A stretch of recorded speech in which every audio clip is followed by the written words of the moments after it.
좋으신 분이십니다. 할렐루야. 우리가 삶 공부를 하는데 삶 공부 중에 제가 가르치기도 하고 목자 목녀가 가르칠 수도 있는 확신의 삶이라고 하는 것이 있습니다. 그 확신의 삶의 마지막 과에 권위에 대해서 공부를 하죠. 그 마지막 과에 권위의 원천들을 이렇게 얘기합니다. 세 가지 부적당한 권위의 원천들이 있다. 첫 번째가 이성주의라고 얘기합니다. 이성주의에 뭐가 들어가요? 우리의 지성이 들어갑니다. 그 다음에 인본주의가 들어갑니다. 지성이 필요 없다라고 하는 말이 아니에요. 오해를 안 했으면 좋겠어요. 그 다음에 신비주의가 있습니다. 이 신비주의에 뭐가 들어가죠? 우리의 감정, 또 우리의 경험, 체험 이런 것들이 신비주의의 영역이라고 얘기할 수가 있겠습니다.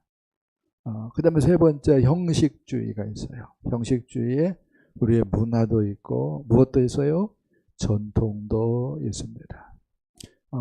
물론 그 확신의 삶에서는 문화를 얘기하지 않아요. 근데 제 생각으로는 이 문화라고 하는 것이 이 형식주의에 해당되겠다라고 하는 생각을 좀 해봤어요. 이런 이성주의, 신비주의, 형식주의는 부적당한 권위라고 얘기할 수 있어요. 그게 무슨 말이냐 할 때에 이성주의, 신비주의, 형식주의가 필요로 하지만 절대적인 권위를 가지는 것은 아니다는 거야. 팀 켈러가 문화에 대해서 우리 그리스도인들이 세 가지 태도를 취할 수 있다라고 말을 합니다. 우상 숭배하는 것, 또 죄를 짓게 하는 것들에 대해서는 거부해야 된다고 얘기를 합니다. 문화에 그런 요소들이 있지 않습니까? 그 다음에 또 세례 줘야 될 것이 있다고 얘기를 합니다. 그러니까 그냥 사용하기에는 그렇다고 버리기는 아까운 것들이 있다 이거예요. 그럼 어떻게 해야 되는가? 정화해서 우리 것으로 만들면 되는 것 아니냐. 그래서 세례 주어야 될 것들이 있다고 얘기를 합니다. 그런데 또 어떻게 얘기를 하냐면은 팀 켈러가 더욱더 개발하고 발전시켜야 될 것들이 있다고 얘기합니다. 문화 중에 교회의 어떤 분위기 조성을 위해서 혹은 복음 전도의 향상을 꾀하기 위해서 세상에 있는 것들이 굉장히 좋은 것들이 있다고 얘기를 합니다. 그런 것들을 개발하고 더 발전시켜야 된다고 이야기를 합니다. 이렇게 팀 켈러가 문화에 대해서 얘기를 한 것처럼 이성주의나 신비주의나 형식주의가 다 나쁜 것은 아니에요. 물론 나쁜 것들이 있어요. 그런데 정화시켜야 될 것도 있고 그런데 또 개발하고 발전시켜야 될 것도 있습니다. 근데 중요한 것은 이성주의, 신비주의, 형식주의가 절대적 권위를 가지지 못한다는 거야. 그러면은 무엇이 절대적 권위를 가집니까? 할 때에 뭐라고 얘기할 수 있어요? 성경입니다. 성경. 왜 그런가 할 때에 디모데후서 3장 16절 이렇게 얘기합니다. 모든 성경은 하나님의 감동으로 된 것으로 교훈과 책망과 바르게 함과 의로 교육하기에 유익하니 이는 하나님의 사람으로 온전하게 하며 모든 선한 일을 행할 능력을 갖추게 하려 합니다. 이렇게 이야기를 해줍니다. 성경이 어떻게 되었다? 하나님의 감동으로 되었다. 감동으로 되었다. 다른 말로 얘기한다면은 영감되었다라고 말을 합니다. 하나님의 호흡으로 기록되어졌다라고 하는 말이 되어지겠습니다. 영감설 이렇게 그래서 신학적으로 영감설이라고 하는 신학이 대두가 되어지는데, 우리 개혁교회 같은 경우는 유기적 영감을 믿고, 무엇을 믿어요? 유기적 영감을 믿고, 그 다음에 완전 축자 영감을 믿습니다. 무엇을 믿는다고요? 유기적 영감, 완전 축자 영감. 그러니까 유기적 영감이라고 하는 말은 하나님께서 성경 기록자들을 로봇처럼 기계로 만들어서 성경을 기록하게 하지 않았다는 거야. 성경 기록자의 어떤 사상, 교육, 그 다음에 어떤 성품, 문화, 이러한 것들을 우리 하나님께서 활용해서 성경을 기록하게 했다는 거야. 아멘. 그래서 베드로 전서, 베드로 후서, 이런 말씀들을 보면은 누구의 성격이 드러나요? 베드로의 성격이 드러나죠. 요한복음, 요한계시록, 요한 1서, 요한 2서, 요한 3서 보면은 누구의 성격이 드러날까요? 사도 요한의 성격이 드러나는 거죠. 마태복음은 마태의 성격이 드러나는 것이고, 할렐루야. 누가복음이나 사도행전을 읽어보면 누가 드러나요? 누가가 드러나죠. 누가가. 이게 뭐예요? 유기적 영감입니다. 근데 완전 축자 영감 이렇게 얘기했는데, 완전 축자 영감이라고 하는 말은 글자 하나하나에까지 영감되었다는 거예요. 그래서 성경은 오류가 없다는 것입니다. 할렐루야. 성경은 오류가 없기 때문에 절대적 권위가 있는 거예요. 아멘. 누구보다도 교황보다도 더 위에 있습니다. 아멘. 이게 믿어지기를 축복합니다. 네. 자, 이건 제 말이 아니고요. 베드로가 얘기를 해 줘요. 베드로후서 1장 보면은 이렇게 얘기합니다. 16절부터 19절까지 쭉 보면은 우리 주 예수 그리스도의 능력과 강림하심을 너희에게 알게 하는 것이 교모이 만든 이야기를 따른 것이 아니요 우리는 그의 크신 위엄을 친히 본 자다. 친히 보았다고 얘기하고 있어요. 예수님을. 그 다음에 지극히 큰 영광 중에서 이러한 소리가 그에게 나기를 이는 내 사랑하는 자요 내 기뻐하는 자라고 하는 소리를 들었다라고 얘기를 하고 있습니다. 그런데 또 우리에게는 이 확실한 예언이 있어. 무슨 얘기예요? 우리가 눈으로 보았다, 귀로 들었다, 또 예수님을 손으로 만져본 사람이다 이렇게 얘기하는데, 이러한 것보다 더 확실한 것이 뭐라고요? 기록되어진 말씀이라고 얘기를 하고 있어요. 그게 그러니까 절대적 권위를 가지는 거죠. 할렐루야. 그렇기 때문에 어두운 데를 비추는 등불과 같다. 이 세상이 뭐다는 거예요? 깜깜한 밤과 같다는 거야. 그 깜깜한 밤과 같은 세상에 등불과도 같은 것이 있으니 뭐다고요? 기록되어진 하나님의 말씀입니다. 아멘. 그렇기 때문에 날이 새어 샛별이 너희 마음에 떠오르기까지, 예수님이 우리 눈앞에 나타날 때까지, 다시 오실 때까지, 할렐루야. 어떻게 해야 된다고요? 너희가 이것을, 기록되어진 하나님의 말씀, 성경이죠. 이것을 주의하는 것이 옳으느니라. 아멘. 아멘. 자, 오늘 말씀은 바리새인들의 예수님을 향하여서 문제 제기하는 것으로부터 시작이 되어지고 있습니다. 5절 말씀을 읽어보겠습니다. 5절 바리새인들과 서기관들이 예수께 묻되 어찌하여 당신의 제자들은 장로들의 전통을 준행하지 아니하고 부정한 손으로 떡을 먹나이까. 아멘. 목사님, 바리새인들의 문제 제기해놓고 5절 말씀 보니까 바리새인들과 서기관들 나오는데 이렇게 따지어 묻는다면은 그래도 할 말은 있어요. 서기관들은요, 바리새인들 중에 성경 연구가들이다라고 얘기할 수 있어요. 그러니까 바리새인들의 무리에 서기관들이 포함돼요. 그러니까 바리새인들이 문제 제기했다라고 하는 말이 아주 틀린 말은 아니라고 얘기할 수 있어요. 근데 목사님, 유대 종교 지도자들의 항의 이렇게 써놨는데요. 물론 유대 종교 지도자들에게 해당되어지는 사람들은 바리새인들도 있고, 그 다음에 누구도 있을까요?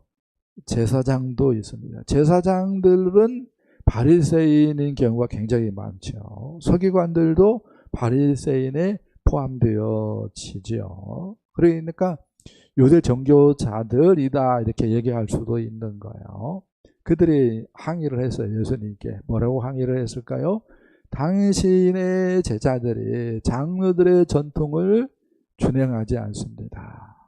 장로들의 전통을 준행하지 않고 부정한 손으로 음식을 먹습니다. 이게 될 법한 일입니까? 하면서 뭐 한 거예요? 항의를 했어요. 문제를 제기한 거죠. 그런데 이런 항의가 실은 옳지 않아요. 왜 옳지 않은가 할 때에 율법의 정결 규례가 있습니다. 그러니까 음식을 먹을 때에 손을 씻는 규례가 있어요. 근데 그 음식을 먹을 때에 손을 씻는 규례는 제사장들에게 해당되어집니다. 율법에 의하면. 제사장들도 특별한 케이스가 있습니다. 제사 드리는 음식, 성물이라고 하죠. 그 성물을 먹을 때는 어떻게 해야 된다? 손 씻고 먹어라 라고 하는 것이 율법에 나와 있어요. 그러니까 율법대로 한다면은 일반 백성들은 손 씻고 음식을 먹을 필요가 있어요, 없어요? 없죠. 물론 우리 시대 때는 유생상 손 씻어요. 그게 맞아요. 여성이 그렇죠? 밖에 놀다가 집에 와서 엄마 간식 이렇게 얘기를 하는데 먼저 손 씻어야 돼. 먼저 손 씻고. 예수님 꼭 그렇게 하세요. 네, 좋아요. 자, 음식 정결 규례. 우리는 우리 오늘날은 유생상 손을 씻는데 종교적 관점에서 지금 정결 규례를 얘기하고 있어요. 그래서 제사장들에게 해당되어지는 규례이기 때문에 일반 백성들은 엄밀히 얘기한다면 해당 사항이 있어요, 없어요? 없다는 거예요. 그러니까 제자들이 손 안 씻은 채 음식을 먹은 것이 율법적으로 하자가 있는 거예요, 없는 거예요? 없는 거예요. 제자들은 제사장들이 아니었기 때문에 그렇죠. 근데 왜 이렇게 되었는가 할 때에 이제 유다 나라가 망하죠. 바벨론에. 그리고 바벨론에서 70년 포로 생활을 하고 그 유다 사람들이 귀환을 합니다. 귀환을 해서 이제 공동체를 이루면서 살아가게 되어지는데 그들이 생각하는 거, 왜 우리가 망하고 이렇게 노예로 험한 꼴을 당했느냐. 율법을 지키지 않았기 때문 아니냐. 그래서 율법을 앞으로 우리가 철두철미하게 지키자 이렇게 마음을 먹었어요. 그리고 어느 정도 공동체에서 그런 뜻이 공유가 된 것 같아요. 그래서 이제 종교 지도자들이 그때 일반 백성들도 율법에 이렇게 나와 있으니까 일반 백성들도 음식 먹을 때 모든 음식까지 확대시키면서 손 씻고 먹자. 하나님 앞에서 먹고 마시자. 그런 뜻으로 확대 적용시켜 나갔습니다. 그러니까 처음 의도는 그렇게 나쁜 것은 아니었어요. 근데 이것 가지고 예수님 모가지를 자꾸 흔드니까 이건 뭐예요? 큰 문제가 된 거예요. 그렇죠?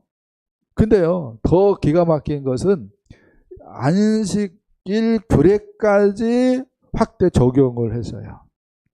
처음에는 못만 했는데 그 음식 먹는 규례만 확대 적용을 시켰는데 종교 지도자들이 안식일도 확대 적용을 시켰습니다. 그래서 요리나 청소를 비롯한 모든 종류의 노동을 안식일은 하지 말라라고 가르쳤습니다. 요리도 하지 말라요. 청소도 하지 말라요.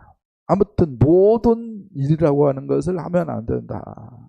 그 다음에 또 이렇게 얘기를 합니다. 안식일에는 공공운송수단을 운행하면 안 된다라고 가르쳤습니다. 그러니까 공공운행수단이 뭐예요? 버스, 우리식으로 얘기하면 택시 이런 거 타면 안 된다는 거야. 그래서 전통 유대인들이 있는 마을에는 안식일이 되면은 버스도 안 다니고 그 다음에 택시도 안 다닌다는 거예요. 그 다음에 각 사업장, 상점들은 문을 닫아야 된다라고 얘기를 합니다. 뭐 이건 어느 정도 일리가 있는 것 같아요. 그 다음에 전기를 사용하거나 이용할 수 없다라고 얘기를 합니다. 그래서 안식일이 되면은 전기를 사용하지 못하니까 추운데도 히터를 못 틀고 이렇게 뜨거운데도 에어컨을 못 틀고 그 다음에 엘리베이터도 동작이 안 되고 에스컬레이터도 작동이 안 되고 자동문도 안 되고 그 다음에 벨 소리도 안 들리고 그냥 이리 오너라 해야 된다는 거야. 그렇게 되었어요. 그렇게 되었어요. 그리고 재밌는 것은 꽃 냄새는 맡을 수 있다. 그런데 과일 냄새를 맡으면 안 된다라고 가르쳤습니다. 이게 무슨 연관이 있는지 모르겠어요. 그 다음에 우편물을 개봉할 수도 없다. 봉해진 우편물 개봉하면 안 된다는 거예요. 왜요? 일이라는 거예요. 풀칠한 거 띄니까. 그 다음에 더 기가 막힌 것은 유모차를 몰면 안 된다. 그럼 뭐 애기들은 어떻게 해야 돼? 유모차를 미는 거나 내 생각인데 애기를 안고 혹은 업는 거나 매일반 같은데 그게 더 힘들지 않을까? 아무튼 전통이 좋은 의도에서 시작이 되었다 할지라도 상당히 문제가 있는 전통이 많이 있을 수 있다라고 얘기할 수 있습니다. 그래서 예수님이 이런 전통의 부당함을 얘기를 합니다. 얘들아, 하나님의 계명이 크냐 사람의 전통이 크냐? 답은 뭐예요? 하나님의 계명이죠. 할렐루야. 사람의 전통은 아까 얘기한 것처럼 권위는 가질 수 있어도 절대적 권위는 가질 수 없는 거잖아요. 근데 하나님의 말씀은 절대적 권위가 있기 때문에 뭐가 커요? 하나님의 말씀이 크죠. 근데 너희들이 만든 전통 가지고 너희들은 하나님의 말씀을 폐한다. 문제가 심각하다. 지금 내 제자들 나무랄 것이 아니라 네 자신들을 점검해 보라 라고 얘기를 합니다. 그러면서 한 예로 너희들이 만든 고르반 생각해 봐라 라고 얘기합니다. 고르반 이렇게 얘기를 해요. 그러면은 그게 하나님께 바쳐진 것으로 여겨집니다. 물론 고르반이라고 선언을 해놓고 이제 성전 공동체 연락을 해요. 그럼 그 사람이 나와요. 그러면은 아무개 양반이 고르반 선언을 했다. 하나님께 바친다고 했다. 해가지고 번호를 매겨요. 그리고 영수증을 줘요. 그러면은 하나님께 바쳐졌기 때문에 노타치. 나도 못 쓰고 누구도 못 건드려요. 내 엄마 아빠도 못 건들고 내 자식도 못 건들고 일단 못 건드는 거야. 하나님께 바쳐졌기 때문에. 그렇게 해놓으면은 그놈 팔면은 뭐 할 수 있는데 아빠 병원 보낼 수 있는데 약값 할 수 있는데 내가 엉뚱한 마음 먹고 뭐 선언해버리면, 고로반 선언해버리면은 아빠 병원 안 보내도 되고 약값 안 보태도 되고 그렇게 되는 거야. 그러니까 머리가 비상하게 돌아가는 사람들은 고로반을 뭐예요? 악이용을 한 거야. 그걸 그런데 종교 지도자들이 알았을까요? 몰랐을까요? 알았지요. 그런데도 뒤에서 홀창이 뭐가 생기니까, 모내가 생기니까 그냥 짝짝꿍 돼가지고 그게 계속 지속되고 있었어요. 그래서 예수님께서 그걸 아시고 뭐라고 얘기하는 거예요? 너네들은 고르반 가지고 내 부모를 공경하라고 하는 하나님의 계명을 폐한다. 그게 나쁜 것이지. 손 안 씻고 음식 먹는 것이 뭐가 문제냐? 라고 예수님께서 이야기를 하셨습니다. 자, 두 번째 예수님의 가르침 살펴보기 원합니다. 6절 7절 보겠습니다. 시작. 이르시되 이사야가 너희 외식하는 자에 대하여 잘 예언하였도다. 기록하였으되 이 백성의 입술로는 나를 공경하되 마음은 내게서 멀도다. 사람의 계명으로 교훈을 삼아 가르치니 나를 헛되이 경배하는도다 하였느니라. 아멘. 이사야가 너희 외식하는 자에 대하여 잘 예언하였도다 하고 예수님께서 이사야 29장의 내용을 인용을 했어요. 29장은 어떤 내용인가 할 때에 선지자들 혹은 선견자들에게 잠들게 하는 영이 내려졌다라고 얘기를 합니다. 선지자들, 선견자들이 왜 잠들게 하는 영이 그들에게 임했을까요? 그들이 말씀을 보다가 혹은 하나님께 기도하다가 딴짓을 한 거예요. 딴짓은 뭐죠? 세상을 생각한 거예요. 말씀 보다가 뭘 생각해요? 세상을 생각하고. 기도하다가 뭘 생각해요? 세상을 생각해요. 그러니까 뭐예요? 잠들게 하는 영이 내려진 거예요. 마귀가 옳거니 하고 좋아했다는 거예요. 그렇게 되어지니까 성경이 봉안책처럼 되어집니다. 성경을 마음이 세상에 있는데 성경을 막 읽어가요. 깨달아지겠어요? 안 깨달아지겠어요? 성경이 그렇게 만만한 책이면 얼마나 좋게요. 그래서 뭐예요? 봉안책처럼 되었다는 거야. 그래서 사람의 교훈으로 삼아서 사람의 계명으로 교훈 삼아서 가르치더라라고 하는 이야기를 합니다. 그게 재밌어요. 이사야 28장 10절 보니까 이렇게 얘기합니다. 그런 부분에 대해서 대저 경계에 경계를 더하며 교훈에 교훈을 더하되 여기서도 조금 저기서도 조금 하는구나 이렇게 이야기를 합니다. 그냥 계명으로 여기서의 교훈은 첫 번째 하나, 두 번째, 세 번째 이런 식으로 교훈 삼아 가르쳤다는 거야. 어른들을 잘 섬기는 방법 첫 번째, 두 번째, 세 번째 그런 식으로 가르쳤다는 거예요.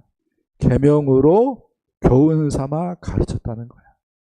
하나님의 말씀을 사람의 교훈 정도로 교훈 얻을 거리로 이렇게 가르치다 보니까 결과적으로 이스라엘 백성들 어떻게 되었다고 얘기합니까?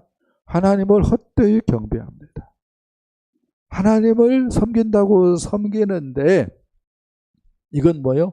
무늬만 섬기는 자로 전락하였다고 이야기를 합니다. 이런 얘기를 예수님께서 하고 있어요. 심각한 걸 지금 얘기하고 있는 거예요.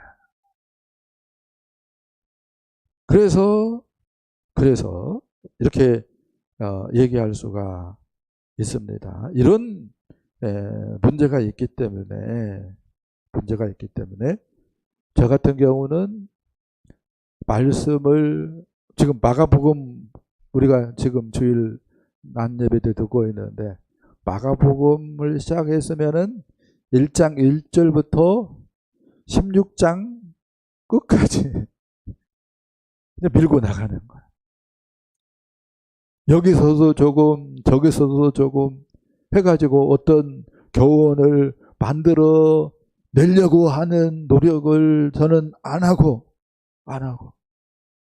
처음부터 끝까지 성경이 어떤 내용인가를 계속해서 밝혀 나가는 이유가, 그렇게 하다 보면은 우리가 하나님이 어떤 분인지를 바로 알게 되어지고, 우리를 향한 하나님의 뜻이 무엇인지 바로 알게 되어가지고, 하나님을 바로 알고 하나님을 바로 섬기는 역사가 있게 되는 줄 믿습니다.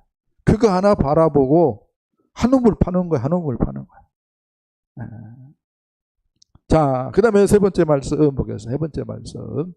내 말을 듣고 깨달으라. 이렇게 주님의 얘기를 하십니다. 18절, 19절, 20절 말씀 보겠습니다. 이렇게 깨달음이 없느냐, 무엇이든지 밖에서 들어가는 것이 능히 사람을 더럽게 하지 못함을 알지 못하느냐. 이는 마음으로 들어가지 아니하고 배로 들어가 뒤로 나가매라. 이러므로 모든 음식물을 깨끗하다 하시느니라. 또 이러시되 사람에게서 나오는 그것이 사람을 더럽게 하느니라. 아멘. 율법관 이렇게 써놨어요. 그러니까 이게 무슨 얘기를 하려고 하는가 할 때에, 예수님이 율법을 어떻게 생각을 하고 있느냐, 혹은 예수 믿는 사람들이 율법을 어떻게 생각을 해야 맞습니까? 라고 하는 질문에 대한 답입니다. 어떤 사람은 이렇게 얘기를 해요. 율법을 문자적으로 하나하나 잘 지켜야 된다. 그럴 때 하나님이 기뻐하고 복을 준다. 이렇게 얘기하는 사람이 있어요. 이런 사람이 뭐예요? 율법 준수자들, 이렇게 얘기할 수 있어요. 근데 이게 문제가 있는 거죠. 두 번째는 아무렇게나 살아도 된다. 율법과 상관없이. 율법은 우리하고 아무런 상관이 없다. 이렇게 생각하는 율법 폐기를 얘기하는 사람이 있다 이거예요. 이것도 문제가 있는 거예요. 그럼 목사님 어떻게 생각을 해야 맞습니까? 할 때에 율법에 뭘 지켜야 된다고요? 법정신을 생각을 하면서 지켜나가야 된다라고 하는 것입니다.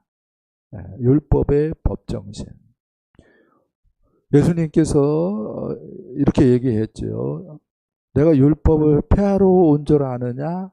아니다. 율법을 온전케 하기 위해서 왔다라고 얘기를 했어요. 이 말을 우리가 마음에 새겨야 됩니다.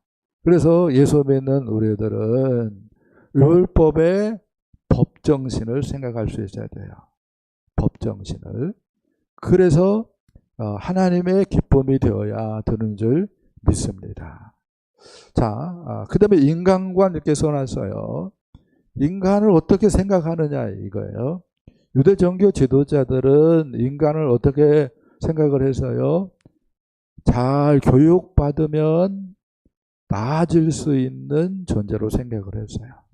그래서 이곳에서도 조금 저곳에서도 조금 경계에 경계를 더하고 교훈에 교훈을 더해서 하나님의 말씀을 기초 삼아서 좋은 교훈을 전해 주었어요.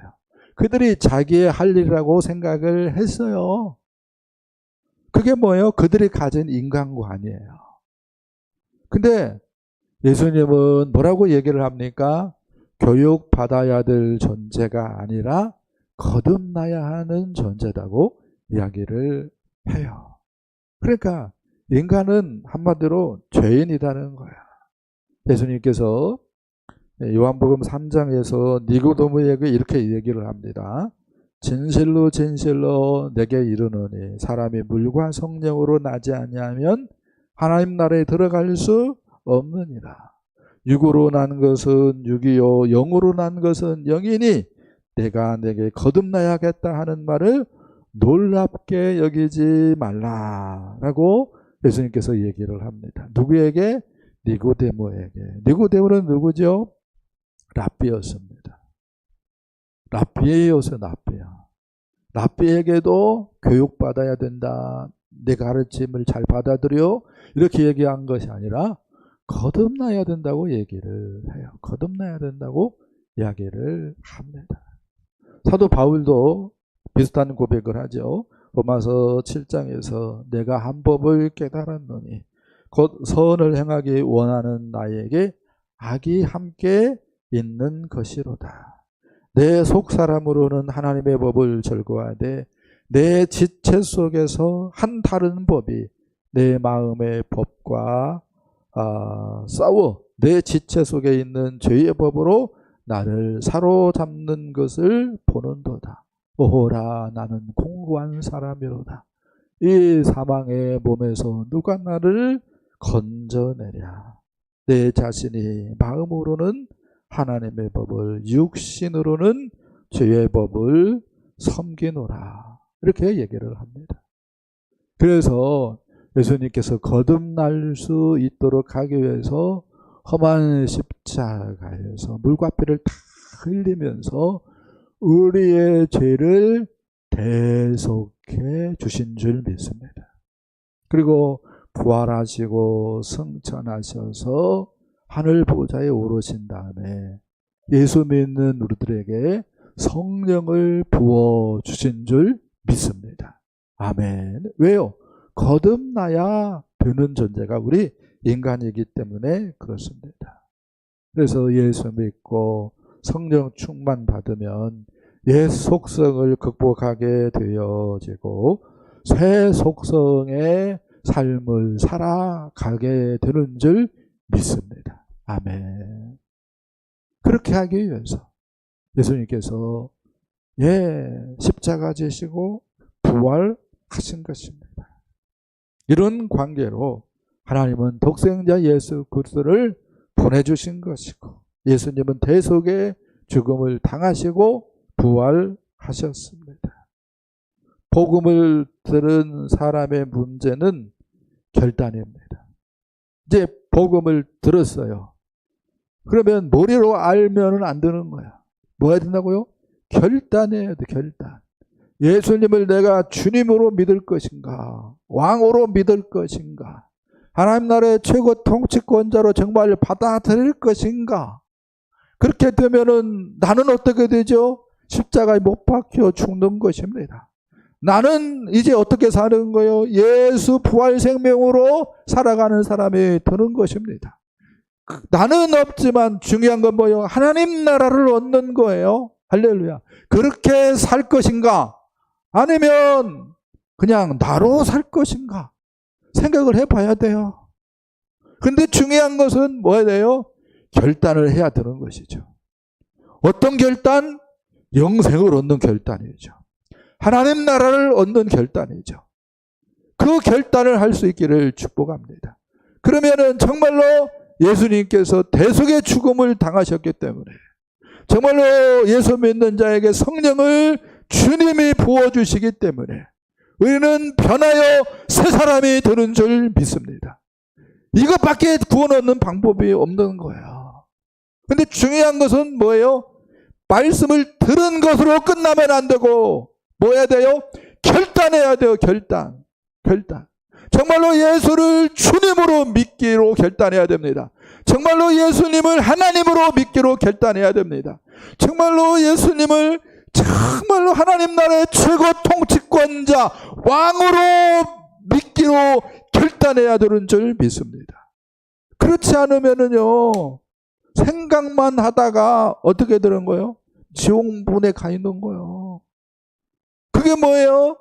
생각하는 사람, 노댕에 생각하는 사람의 배경이다고요. 생각만 하지 말라는 거예요. 생각만 하다가 어디 갈 수 있다는 거예요. 결단의 기회를 놓쳐가지고 그래서 예수님을 안 믿어가지고 예수님이 주님이 아니고 예수님이 하나님이 아니고 예수님이 나에게 하나님 나라 최고 통치권자 왕이 아니어서 지옥문에 갈 수 있다는 거예요. 그럼 얼마나 후회가 막급하겠어요. 내가 복음을 안 들었으면 몰라도 복음을 들었는데. 그 사람이 누구예요? 로댕에 생각하는 사람. 근데 우리가 교과서는 어떻게 배워요? 그런 얘기 해요? 안 해요? 그런 얘기 1도 안 하죠. 왜요? 그거 알면은 예수 믿으니까 마귀가 어떻게 하는 거예요? 그런 얘기는 다 감춰버리는 거예요. 근데 정말로 로댕에 생각하는 사람은 예수 믿는 자에게 도전이잖아요. 알고 보면. 근데 복음을 안 들었으면 모르는데 그냥 스쳐 지나가는 것처럼 생각만 하다가 심사숙고 안 해가지고 그 뭐가 중요해? 내일 생각하지. 뭐가 중요해? 좀 더 있다가 생각하지. 뭐가 중요해? 직장을 얻은 다음에 생각하지. 미루다가 어디 갔어요? 지옥문에 갔어요. 그래서 들은 것이 중요한 게 아닙니다. 생각하는 것도 중요한 것이 아닙니다. 중요한 것은 결단입니다. 예수 믿기로, 예수님을 주님으로, 예수님을 하나님으로, 예수님을 하나님 나라의 왕으로 믿는 저와 여러분 되어지기를 예수님의 이름으로 간절히 축복합니다. 축복합니다.